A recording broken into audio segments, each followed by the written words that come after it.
దేశంలో కరోనా కేసులు రోజు రోజుకు పెరిగిపోతున్నాయి. కేరళ అదేవిధంగా మహారాష్ట్రలో కూడా కేసులు పెరుగుతున్నాయి. సో రీసెంట్ గా కూడా తెలుగు రాష్ట్రాల్లో కూడా యాక్టివ్ కేసెస్ పెరుగుతున్నట్టు కూడా ఇప్పటికే సమాచారం. అయితే ఇప్పటికే డాక్టర్లతో పాటు చాలా మంది ఎక్స్పర్ట్స్ కూడా మాస్కులు ధరించాలి, అదేవిధంగా శానిటైజేషన్ చేసుకుంటూ ఉండాలని అంటూ కూడా హెచ్చరికలు జారీ చేశారు. అయితే వెళ్ళిపోయింది అనుకుంటున్న కరోనా మళ్ళీ తిరిగి రావడంతో కాస్త జనాలు కూడా భయపడుతున్నారు. అయితే వారంలో కరోనాతో 2 చనిపోయారు. దీంతో ఏదైతే కొత్త వేరియంట్లు ఉన్నాయో దాంతో కాస్త ఈ కరోనా అనేది మళ్ళీ కలవర పెడుతోంది. అయితే కేరళలో రోజు రోజుకు కూడా కోవిడ్ కేసులు కూడా పెరుగుతున్నాయి. 272కి కూడా కరోనా పాజిటివ్ కేసులు పెరిగాయి. మహారాష్ట్రలోని థానేలో కరోనా కారణంగా 4 చనిపోయినట్టు ఇప్పటికే తెలుస్తుంది. అయితే కర్ణాటకలోని బెంగళూరులో కోవిడ్ రావడంతో ఒకరు చనిపోయారు. రీసెంట్ గా 9 నెలల చిన్న బేబీకి కూడా చిన్న కోవిడ్ పాజిటివ్ వచ్చింది. అయితే NB.1.81 ఒక వేరియంట్ అయితే ఇంకో వేరియంట్ వచ్చేసి LF.7 అనే 2 వేరియంట్లను కూడా సైంటిస్టులు గుర్తించారు. అయితే చిన్న పిల్లలు అదేవిధంగా వృద్ధులపైన కూడా ఈ 2 వేరియంట్ల ప్రభావం తీవ్రంగా చూపుతుంది. తమిళనాడు, కేరళ, మహారాష్ట్ర, గుజరాత్, కర్ణాటకలో కూడా కొత్త వేరియంట్ల కరోనా కేసులు కూడా కాస్త కలవరపెడుతున్నాయి. ఉత్తరాఖండ్, ఢిల్లీలో కూడా కోవిడ్ కేసుల సంఖ్య రోజు రోజుకు పెరుగుతుంది. అయితే చార్ధామ్ యాత్ర సందర్భంగా కూడా అధికారులు ముందస్తు జాగ్రత్తలు కూడా తీసుకుంటున్నారు. అదేవిధంగా జనాలు కూడా కొన్ని జాగ్రత్తలు పాటించాలని కూడా చెప్తున్నారు. ఎందుకంటే మనకు ఆల్రెడీ తెలుసు, మనం కరోనాని ఫేస్ చేశాము, కరోనాతో ఫైట్ కూడా చేశాము. సో కొన్ని జాగ్రత్తలు పాటిస్తే కరోనా బారిన పడకుండా మమ్మల్ని మనం రక్షించుకోగలము. అదేవిధంగా చుట్టుపక్కల ఉన్న వాళ్ళని కూడా ఆ కోవిడ్ అనేది సోకకుండా మనము ఆ బాధ్యతగా వ్యవహరించాల్సి ఉంటుంది. అయితే మాస్క్ పెట్టుకోవడం, మనం క్రౌడెడ్ ప్లేసెస్ లో ఉన్నప్పుడు మాస్క్ పెట్టుకోవడం, అదేవిధంగా బయటికి వెళ్ళి వచ్చినప్పుడు కూడా మన చేతులను శానిటైజ్ చేసుకోవడం, అదేవిధంగా ఏదైనా లక్షణాలు కనిపిస్తే జబ్బు, దగ్గు, అదేవిధంగా జ్వరం రావడం, బాడీ పెయిన్స్, ముక్కు కారడం, ఇలాంటి సింటమ్స్ కనిపిస్తే వెంటనే డాక్టర్ని కన్సల్ట్ అవ్వడం. ఒకవేళ కోవిడ్ టెస్ట్ లో పాజిటివ్ అని తేలితే దానికి తగ్గట్టుగా క్వారంటైన్ లో ఉండి ట్రీట్మెంట్ తీసుకోవడం. సొంత ట్రీట్మెంట్ కాకుండా ఎక్స్పర్ట్స్ పర్యవేక్షణలో ఉండి డాక్టర్స్ చెప్పినట్టుగా ట్రీట్మెంట్ తీసుకోవాలి. ఎందుకంటే చాలా మంది కూడా యూట్యూబ్ చిట్కాలు ఫాలో చేసి కూడా 2020లో కోవిడ్ వచ్చినప్పుడు యూట్యూబ్ చిట్కాలు ఫాలో అయ్యి కూడా చాలా మంది చనిపోయినటువంటి పరిస్థితి కనిపించింది. కాబట్టి ఈ కోవిడ్ పాజిటివ్ వచ్చిందని తేలితే పానిక్ అవ్వాల్సిన అవసరం లేదు. ఎందుకంటే కోవిడ్ ఈ వేరియంట్లు కూడా ఇప్పటికే రిస్క్ సంబంధించి ఎలాంటి రిస్క్ లేదని చెప్తున్నారు. బట్ తగిన జాగ్రత్తలు అయితే ఖచ్చితంగా పాటించాలి. అయితే ఇదే అంశానికి సంబంధించి మరింత సమాచారం మా ప్రతినిధి శివ అందిస్తారు. ప్రధానంగా చూసుకుంటే గత కొంతకాలంగా కూడా కరోనాకు సంబంధించి కొన్ని కేసులు వస్తున్నప్పటికీ కూడా ప్రపంచ దేశాలతో పాటు భారత్లోనూ ఇప్పుడు కరోనా కేసులు రోజు రోజుకు ఎక్కువయ్యాయి. అందులోనూ నగరాలతో పాటు అంటే వివిధ రాష్ట్రాల్లోని కేరళ, తమిళనాడు, కర్ణాటక, మహారాష్ట్ర, దానికి తోడు తెలుగు రాష్ట్రాల్లో కూడా స్వల్పంగా కేసులు అయితే నమోదవుతున్నాయి. మరి ముఖ్యంగా కేరళలో అత్యధికంగా కేసులు నమోదవుతున్నాయి. మీరు చెప్పినట్లుగా 84 ఏళ్ల వృద్ధులు చనిపోయారు.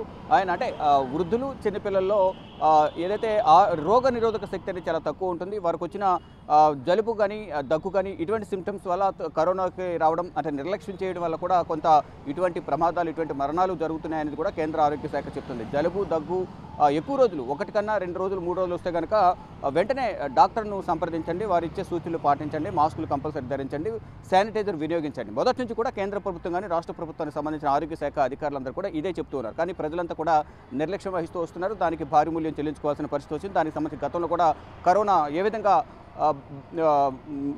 ప్రజలను ఏ విధంగా ఇబ్బంది పెట్టింది, ఎంతమంది చనిపోయారు అనేది కూడా మనం గతంలో చూసాం.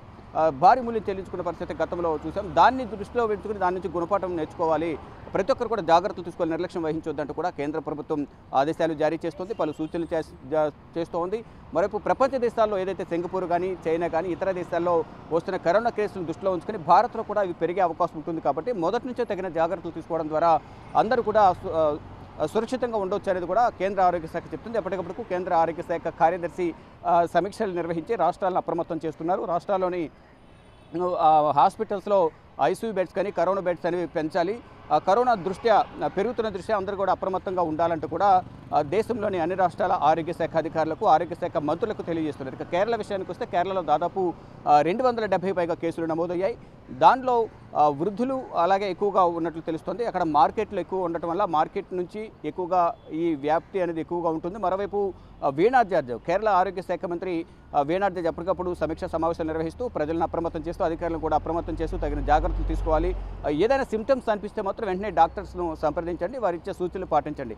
ముఖ్యంగా శానిటైజర్ వినియోగించాలి, మరోవైపు మాస్కులు ధరించాలి.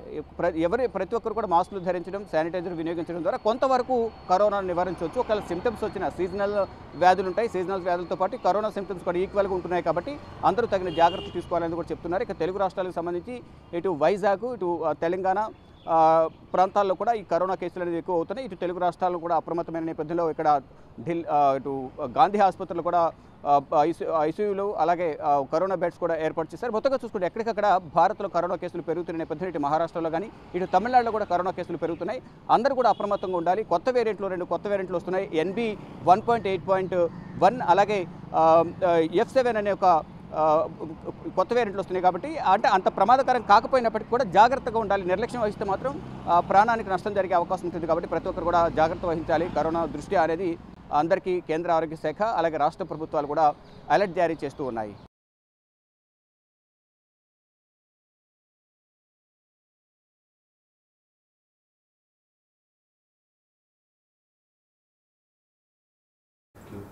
Right, thanks Shiva, thanks for the update. అయితే దేశం అంతటా కూడా కరోనా కేసులు పెరుగుతున్నాయి. ఇప్పటికే 270కి పైగా యాక్టివ్ కేసెస్ నమోదైనట్టు కూడా తెలుస్తుంది. అయితే అధికారులు కూడా కొన్ని జాగ్రత్తలు పాటిస్తే కోవిడ్ బారిన పడకుండా మమ్మల్ని మనం రక్షించుకోవచ్చు అని కూడా చెప్తున్నారు. అయితే డెఫినెట్గా మాస్క్ ధరించడం, అదేవిధంగా అవసరమైనప్పుడు శానిటైజ్ చేసుకోవడం, ఇవన్నీ కూడా చాలా ఇంపార్టెంట్ అని కూడా చెప్తున్నారు. అయితే మీరు ఎప్పుడైనా క్రౌడెడ్ ప్లేసెస్ వెళ్ళినప్పుడు మస్ట్ అండ్ షుడ్ గా మాస్క్ అనేది ధరించుకోవాలి.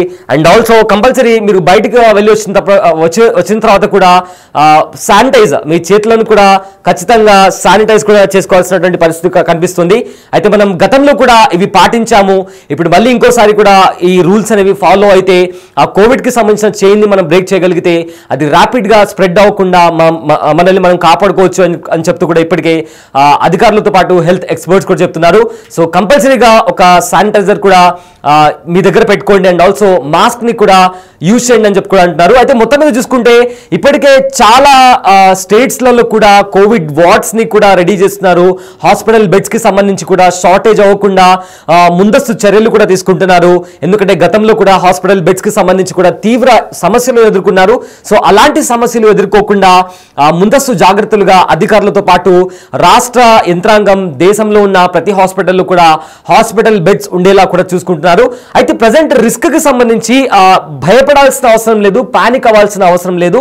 ఎందుకంటే ఇలాంటి ఈ వేరియంట్స్ కి సంబంధించి కూడా ఇప్పటికే సైంటిస్టులు దాని మీద రీసెర్చ్ చేస్తున్నారు. సో ఒకవేళ ఎవరికైనా ఇమ్యూనిటీ పవర్ తక్కువ ఉంటే వాళ్లకు ఈ వేరియంట్లు కాస్త ప్రభావం చూపించే పరిస్థితి కనిపిస్తుంది. సో అందుకే మీ ఇమ్యూనిటీ పవర్ని ఎక్కువగా ఉండేలా చూసుకోండి. దాని తగిన ఫుడ్ తీసుకోవడం, అండ్ ఆల్సో ఒకవేళ బూస్టర్ వేయించుకోవాల్సి వస్తే బూస్టర్ కూడా తీసుకోవాలని కూడా ఇప్పటికే అధికారులు సూచిస్తున్నారు. సో మొత్తం మీద దేశవ్యాప్తంగా కోవిడ్ కేసులు పెరుగుతున్న నేపథ్యంలో కంప్లీట్గా అధికారులు కూడా అలర్ట్ అయ్యారు. సో తగిన గైడ్ లైన్స్ ఫాలో అవుతూ జాగ్రత్త తీసుకుంటే ఖచ్చితంగా మనము మరోసారి కూడా కోవిడ్తో సక్సెస్ఫుల్గా ఫైట్ చేయొచ్చు అని కూడా ఇప్పటికే అధికారులు సూచిస్తున్నారు.